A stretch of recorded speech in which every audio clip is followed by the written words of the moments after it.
Herkese merhaba. Bugün Alfa Romeo'nun gerçekten şık modellerinden bir tanesiyle birlikteyiz. Brera.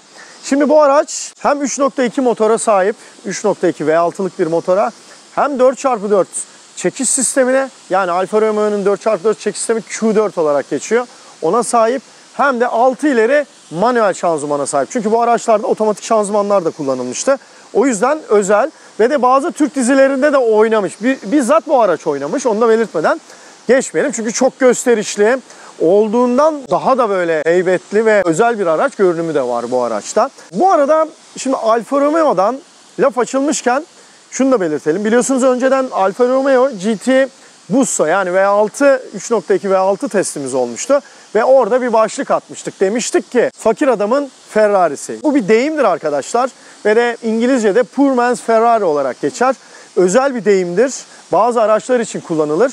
Bu aracın parası olmayan insanın alamadığı, ancak alabildiği bir araç anlamına gelmiyor. Çok alınan, hatta bize mesaj atıp takibi bırakan takipçilerimiz olmuş. Yanlış anladılarsa kusura bakmasınlar.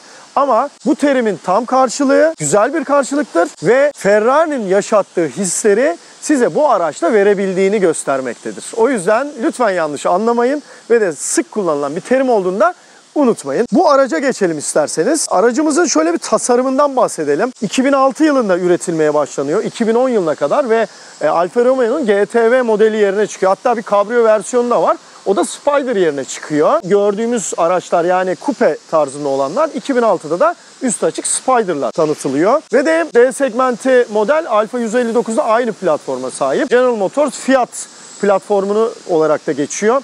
Ve dönemin bazı konsept araçlarında da kullanılmış bir platformu var. Safkan bir Alfa Romeo'dan çok Amerikan özellikleri olan bir Alfa Romeo tarzında bir araç aslında bu. Hatta motoru, işte dediğimiz gibi şasisi, yaşattığı hisler, malzeme kalitesi, malzeme özellikleri, birçoğunda biz en azından bunu hissettik bu araçta.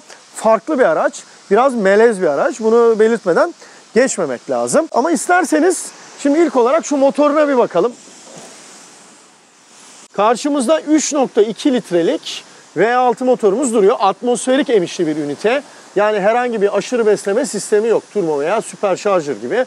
Yaklaşık olarak da 260-265 PS güç üretebiliyor. Gücünü 4x4 çekiş sistemine de bu araçta 6 ileri manuel şanzımanla iletiyor ve bunun tork konvertörlü olarak otomatik şanzıman tipleri de var, ama bu tip bir araçta manueli kullanmak gerçekten çok daha zevkli. Burada benim değinmek istediğim özel bir nokta var. Ne dedik?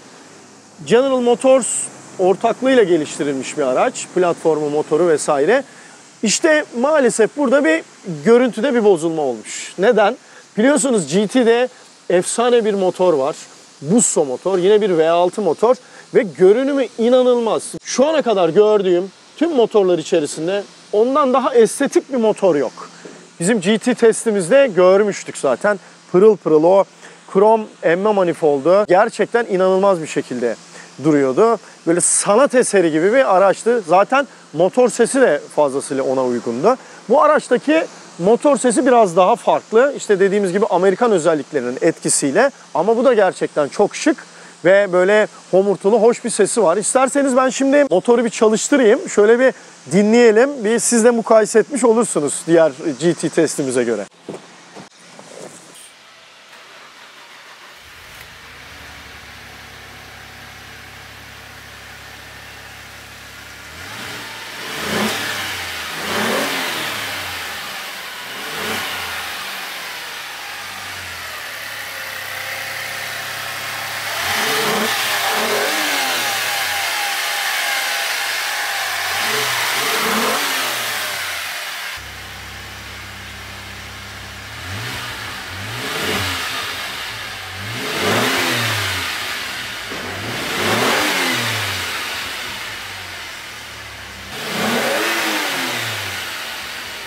Motorumuzu dinledik, gördük. Hoş motor sesimiz var, güzel bir V6 sesimiz var. Şimdi isterseniz aracımızın içinden önce şöyle dışına bir bakalım, motor kaputumuzu kapatıp. Motorumuzu da stop edelim. Şimdi şöyle bir dışına bir bakalım. Bir kere jantlarımız 18, 225, 45, 18'de lastiklerimiz var. Ve de tasarımıyla gerçekten de aracın genel havasına fazlasıyla uyum sağlıyor. Boyutlarından bir bahsedeyim. Aracımız 4.4 metrenin hemen üzerinde bir uzunluğa sahip. Yani normal olarak baktığınız zaman bu günümüzün C segmenti hatchback'leri uzunluğunda. Ama tabii bu araç bir D segment araç, bir üst segmentte ve de o nedenle genişliği de daha fazla. 1.80'in üzerinde bir genişliği var. D segmenti ama kısa bir araç. Şimdi çok güzel özellikleri var tasarım anlamında. Tipik bir İtalyan, kendini her noktasında da hissettiriyor. Bakın buradaki C sütunumuz ne kadar kalın ve estetik olarak da tam Akdeniz tarzını yansıtıyor. İtalyan tarzını yansıtıyor. Bakın Brera, plakamız da BRR bu arada. O da güzel bir detay. Stoplarımız yine aynı şekilde Alfa Romeo'nun geleneklerine uygun, aracın genel çizgilerine uygun bir tasarıma sahip. Mesela arka camın birleşimi, bu çizgiler İtalyan araçlarına fazlasıyla belirgin. Almanlarda bu tip detayları görmekte zorlanıyoruz ama özellikle Alfa Romeo'nun tasarımında bunlar böyle bizim gözümüzü gerçekten de gıdıklıyor, hoş geliyor yani o açıdan. Egzozlar çok güzel. Bakın 4 tane egzoz var. Kalın kalın, çok şık. Aracımızda cam tavanımız da var. Hemen şurada önemli bir detay göstereyim. Bakın kelebek camımızda rezistansımız var. Ve bu rezistans sağ tarafta var, sol tarafta yok. Neden? Sürücüyü düşünün şöyle, kafasını sağa arkaya baktığı zaman buranın görünebilmesi, buğulanma açısından çözülebilmesi istenmiş. Ama sol tarafta böyle bakamayacağı için de öyle bir şey tercih edilmemiş. Tek taraflı yapılmış. Biliyorsunuz Alfa 159'dan bahsettik. 4 kapılı bir sedan. Yine D segmentinde aynı özellikleri platforma sahip. Zaten ön tasarımda hemen hemen aynı. Sadece aracın genelinde arka tarafında bir değişiklik oluyor. Ve de şık bir kupe böyle karşımıza çıkmış oluyor. Şimdi isterseniz bir de aracın içine bakalım. O özelliklerinden bahsedelim. Evet, kocaman bir kapımız var. Neden? Bir kupe aracımız var. Doğal olarak upuzun bir kapı. Şimdi içine bindiğimiz zaman oldukça şık bir kokpit bizi karşılıyor ve de sportif, hafif, bize doğru dönük. Ve de belirtmek istediğim, mesela GT ile bazı mukayeseler yaptık. GT biraz değişik bir araç. Böyle D segmentine göz kırpıyor ama C segmenti ebatlarında, işte ne bileyim C segmentinin kokpiti kullanılmış. Bu tip detayları vardı. Ama bu araç tipik bir D segmenti ve ondan dolayı da GT'deki C segmenti malzeme kalitesi bu araçta çok daha üste çıkmış ve D segmenti olarak kendini gösteriyor. İşte daha orada da yumuşaklık vardı ama bu kesinlikle daha kaliteli bir malzeme. İşte alüminyum kaplamalar böyle kendi orijinal alüminyum. Bu tip detaylar var. GT'de de vardı ama burada daha belirgin bir şekilde kendini hissettiriyor. Koltuklarımız deri, ısıtmalı, işte elektrikli. İşte bakın 6 ileri manuel şanzımanımız. Bu da bu araçta Alfa Romeo'da olmazsa olmaz. Yani otomatik istemiyoruz bu tip bir araçta. O da güzel bir şey gerçekten de. Şöyle geneline bakıyoruz. Dediğimiz gibi cam tavanımız aracı çok güzel bir şekilde aydınlatıyor. Koltuklar falan pırıl pırıl. Bu arada aracımızın kilometresini hemen söylemeden geçmeyelim. 87.353 kilometre. Çok ideal. Zaten aracın temizliğinden de fazlasıyla belli. Şöyle hemen arkayı da göstereyim. Bakın tam kendime göre ayarlı ama maalesef oturacak yer yok. Mesela burada da hemen GT tarafına geçelim. GT'de arka diz mesafesi daha rahat. Bir hatchback araç gibi daha farklı tasarlanmış. Bu biraz daha tabii sınıfına göre kısa bir araç olduğu için daha farklı. İsterseniz bir de bagaja bakalım hemen. Bu da bagajımız. Küçük bir bagaj var. 2 tane küçük bavul veya orta boy bavulu alabilecek büyüklükte. Aracımızın genel tasarım özelliklerinden, içinden, dışından, motorundan, aktarımından, her şeyden bahsettik. Şimdi sıra neye geldi? Sürüşe.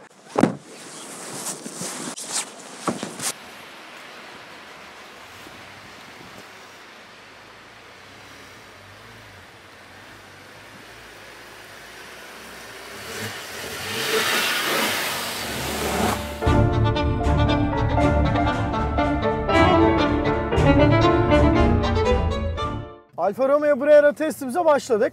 Şimdi yanımda kim var acaba? Aracın sahibi yok. Yanımda Ege var. Ege bizim baş tacımız, canımız, ciğerimiz. Videolarımızı çeken, bir kısım kurgularımızı yapan bir arkadaşımız. Şimdi peki neden yanımda acaba diye aklınıza bir soru gelebilir. Çünkü kendisi ne kadar zaman önce almıştın? Ağustos gibi olması lazım. Ağustos gibi bir Alfa GT Busso araç aldı. Şimdi diyeceksiniz ki hangi Busso? Hatta uzun süre malum ilan sitesinde kaldı. Aynen. Ege de onu aldı. Şimdi tamam güzel almış hayırlı olsun diyebilirsiniz. Neden kendisi yanımda tekrar söylüyorum. O da aracı tecrübe edecek. Çünkü Alfa konusunda benden çok daha tecrübeli Estağfurullah. ve Alfa GT'yi de biliyor. Bu araçla da karşılaştırmasını, mukayesesini kendisi çok güzel yapabilir. O yüzden ben şöyle genel fikirlerimi söyledikten sonra direksiyonu kendisine vereceğim. Yanda oturacağım, sorular soracağım, sıkıştıracağım kendisini. Bir basalım ya, bir ses dinleyelim ya. Oh. Amerikan Kasis var. Alfası. Evet, kasise geldik. Fren de denedik şu an. Fren de denemiş olduk. GM ortaklığı sırasında ortaya çıkmış bir model. 159'da aynı Altyapısı platforma GM, motoru sahip. GM. Aynen Yani bu öyle. solar daha doğrusu Euro 4'ten sonra tekrardan emisyondan geçemediği için mecburen bu motora geçmek zorunda kaldılar. Aynen. Yani Amerikan kökenli bir araç ve bindiğiniz zaman anlıyorsunuz bunu. Ya Değil mi? İtalyan şeyleri var, parçaları, tasarımı kesinlikle İtalyan ama mesela buraya dokunduğun zaman bizim mesela SSR testimiz olmuştu. Benzer O, bir değil mi? kokpit, benzer bir koku hatta. Aynen. Benzer Karşılıyor. yıllar zaten. O da 2004 modeldi. Bu 2006 model. Sonuç olarak benzer dönemin arabaları ve o dönemin General Motors yani işte Chevrolet, Cadillac vesaire gibi araçlarından da ufak tefek şeyler var. Şimdi ben fazla uzatmayayım Ege. Sen bu aracı bir GT ile istersen bir karşılaştıracak şekilde bir direksiyona geç. GT'nin devamı diyebilir miyiz bu araca? Ben yani olabilir ama segment farkı bu biraz daha D segmenti, o biraz daha CD gibi CD falan ama arasında kalıyor. evet, bu biraz daha büyük bir araç sonuçta. Şimdi ben hiç boşuna uzatmayayım lafı, gel sen. Şimdi ben başlamadan önce hani Alfa Romeo'larda genel olarak verdiğiniz paraya göre fazla donanım alıyorsunuz. Isıtmadır, şeydir ya da ne bileyim full alüminyum bir gösterge tablosu. Hani böyle insanı şımartacak şeyler var. Hani Alfa Romeo DNA'sının ruhunu burada taşıdığını görüyorsun arabanın. Aynen. Onu Yani yansıtmıyor, mesela dışı da öyle. Burada harika bir logo yani. Aynen. Dışı Gerçekten- da gerçekten Yani hakikaten tasarım seksi yani Hakikaten- şimdi. hakikaten Yani. seksi yani. Aynen öyle. Tasarımı falan her Araçlar şey güzel. seksi. Ben beğendim. Motorun mesela sesi falan da güzel ama Amerikan. geldi o Busso'nun görüntüsünü bul işte. Ha yani. Hadi. Hadi bakalım. Bak bakalım şu GT'li.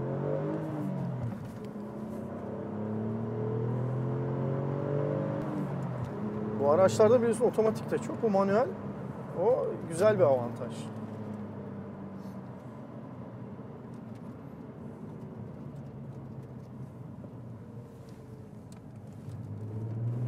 Görüyor musun? Vay. Yapışıyor. Hani önden çekerli bir araç olsa hemen orada GT gibi, senin kaymaya GT gibi. başlayacak ya da kilit devreye girmeye başlayacak. Aynen. Bunda hemen arkadan desteği alıyor araba. Düz rayında devam ediyor. O kadar. Hafif mesela bir kayma hissi var ama böyle tedirgin etmiyor. Çok güzel. Tatlı, tam onu size hissettirecek şekilde, virajı hissettirebilecek şekilde bir kayma düzeyi var. O da ayrı güzel.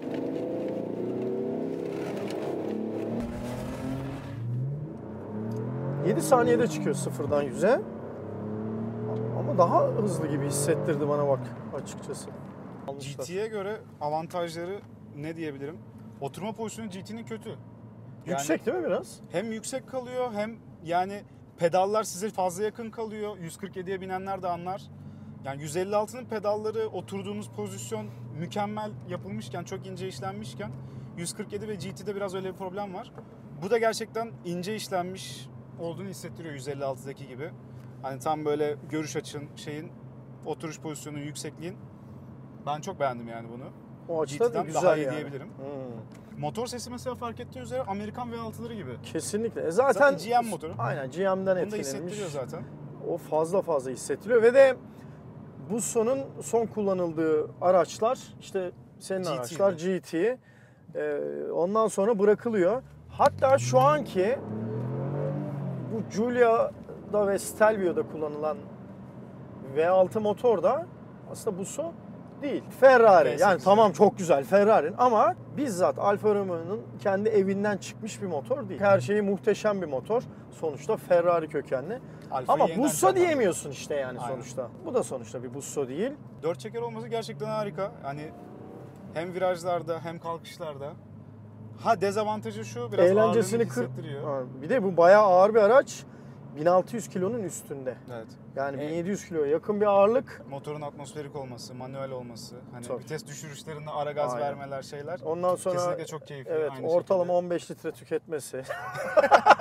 Tüketir değil mi? Tüketir Senin abi. GT ne kadar tüketiyor? Benim şehir Russo? içi yani dur kalka çok girersen 18, az girersen 15, şehirler arası 10-12. Hayırlısı diyerek yani inşallah uzun yolda bir şeyler artık yani ben söylenecek bir şey yok yani tutku olunca işin içinde mantık çok aramamak lazım. Bayağı, Yani gene bayağı çok tüketiyor yani. bayağı yani normal güncel Aynen. araçlara göre bayağı fazla. Ama o motorun görüntüsü nedir kardeşim? Vallahi Belki de şehir. dünyada yapılmış görüntü anlamında en güzel motor. Ses desen onun sesi daha güzel. Ayıp olmayacaksa daha güzel diyebilirim yani.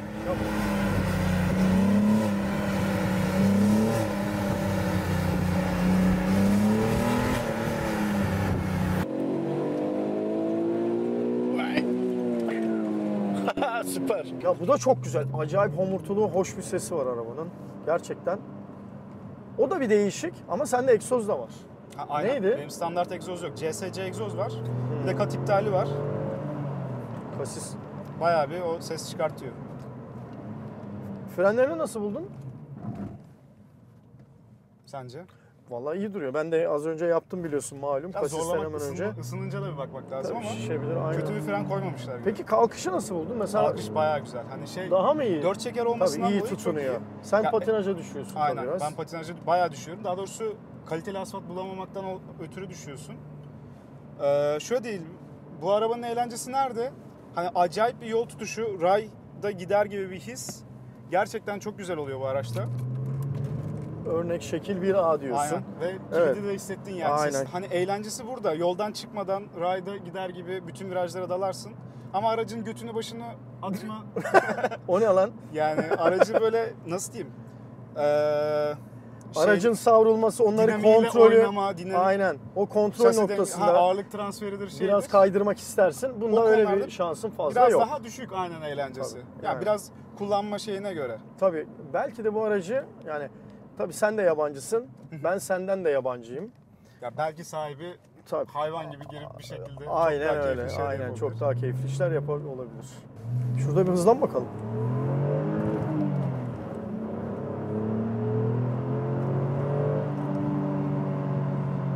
Patlama sesi de geliyor egzozdan. Evet, çok güzel. Mesela benim GT'de o kadar fazla gelmiyor. Busto'da Evet, bunda çok belirgin Patır mesela. patır. Bu. Biraz o Amerikanlarda vardır Değil ya mi? işte oradan da birazcık var genlerde yani. açıkçası uzun yol için çok keyifli olabilecek bir araba. Acayip rahat. Kullanımı da rahat aslında yani. Bu kadar güçlü bir arabaya göre. Şöyle bir tatlı dön bakalım ya görelim. Şöyle bir Evet. tatlı. Tabii. Baksana hiç en ufak bir şey yok ki. Mükemmel Resmen yani. ne kadar çevirdiysen o kadar dönüyor. Aynen. Daha Yani- fazla çeviriyorsun daha fazla dönüyor. Maksimum kontrol istiyorsan mükemmel bir şekilde bu 4x4'ü işini görüyor. Ben beğendim sesiyle, görünümüyle, her şeyle güzel. Hafif Amerikan hissi de var. Severim Amerikan. Malum 8 silindir. O yüzden benim hoşuma gitti. Böyle bir araç bulduk.